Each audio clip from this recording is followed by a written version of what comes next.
Hello, my name is Joshua Haza. I'm a science teacher in Washington State, and today I'll be talking about how to differentiate between project-based and problem-based learning. To do this, I'll start by talking about some similarities between the two approaches as well as some differences, and then I'll discuss how I would design a unit based on each of these models and approaches to learning. So let's start with similarities. In both approaches, both project and problem-based learning, both are student-centered, in that they encourage students to be the focus and the drivers of their education. Students decide what to learn, how to learn it, and how to present it. They're both also inquiry-based, so students are actively engaged in discovering new information and doing their own research, based on questions that come up during the unit. Both are structured around complex and authentic questions. These are questions that have meaning to the student personally and to their greater community. Both techniques employ active learning techniques in that students are actively engaged in the learning process and aren't just passive watchers or observers. Additionally, both these approaches tend to enhance 21st century skills of problem solving, communication, collaboration, and critical thinking. While project and problem-based learning are very similar, there's some real distinct differences. First of all, problem-based learning is structured around an ill-structured question or problem, whereas project-based learning is structured around a very well identified and clearly outlined product that will be made. In problem-based learning, there's vaguely defined goals, there's multiple possible solutions that exist, and kids have multiple routes of achieving those solutions. In project-based learning, the goals and products are really clearly defined at the onset of the project. Kids know what they're supposed to produce, and they have to then figure out how to get to those products. This is not to say that project-based learning lacks creativity. Students still have to engage in the idea of how to best present information and ideas for the audience that they've chosen. Now I'm going to discuss how I would approach designing the same unit using these two different approaches. So in this unit, my key learning targets and context include Newton's second law of motion, conservation of energy. These are two ideas that they will be reinforcing from prior knowledge, and also new knowledge of explaining impulse and how impulse is related to crashes and survivability. And this will all be done within the context of improving highway safety in a local area. Using a problem-based structure for highway safety, the students would receive a letter or video message from the city council member asking for their help with a highway fatality problem.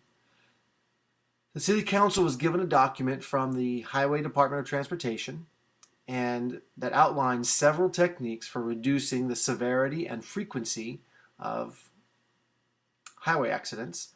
And students are to evaluate those and come up with a proposed solution for the city council for how to improve this stretch of highway.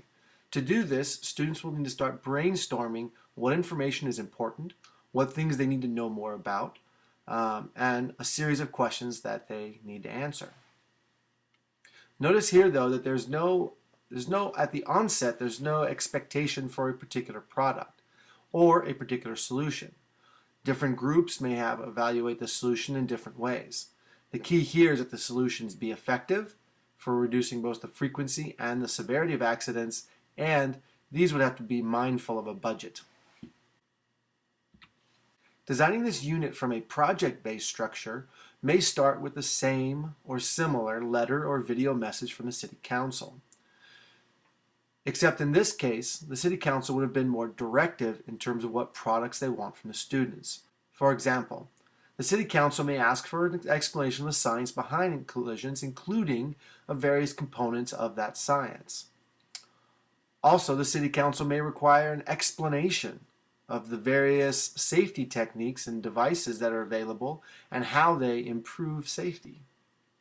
And they may also well define the idea that students need to engage in the role of speed limits and construction accident mitigation. So in this case, students are getting to the same place, but they have more of a structure to hang their hat on at the very beginning. So instead of having to decide which of these things are important, they're able to know right away that they're going to have to do all of these things. In conclusion, project-based and problem-based learning are very similar but offer varying levels of structure. The increased structure in project-based learning allows students to have a more clearly defined outcome as well as benchmarks along the way. It also allows teachers to have a better feel and an easier evaluation tool for seeing if students are on task and are hitting the depth of learning that they had originally planned.